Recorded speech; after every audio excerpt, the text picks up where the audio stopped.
C'est une vraie petite caverne d'Ali Baba. À droite, à gauche, il reste quelques éléments de décor et au centre, on est en pleine construction. Allez, on retourne! D'ici quelques semaines, cette scène sera installée dans un théâtre d'Avignon, en France.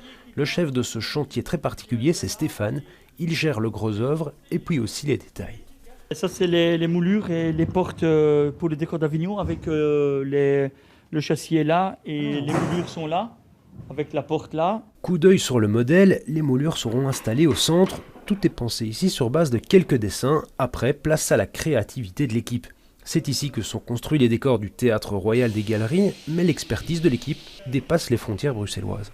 Outre ceux des galeries, on construit aussi parfois pour Argan, Bruxelles, Paris aussi, on en fait plusieurs. On a cette chance d'avoir un savoir-faire ici grâce aux menuisiers et au directeur technique qui est apprécié par beaucoup de gens dans le métier. Ces dernières semaines, l'atelier tourne à plein régime. On a pris du retard à cause du confinement, mais pour le rattraper, on a pu récupérer d'autres employés du théâtre, qui est à l'arrêt évidemment. Guy par exemple, normalement il fait tout autre chose, mais il est venu prêter main forte. Je suis régisseur au théâtre, mais quand il faut travailler sur les décors, la peinture, venir donner un coup de main, on vient ici aussi. Pour le théâtre, c'est une petite manière de se consoler en attendant de reprendre la saison en octobre. Ce qui nous permet de construire plus vite les décors et les commandes, et peut-être d'avoir plusieurs commandes, on en aura bien besoin. Est-ce que ça permet de remplir le portefeuille ? De perdre un peu moins. En tout cas, le carnet de commandes est plein jusqu'à la fin de l'année. Il y a encore du pain sur la planche, ou plutôt une nouvelle maquette sur la table.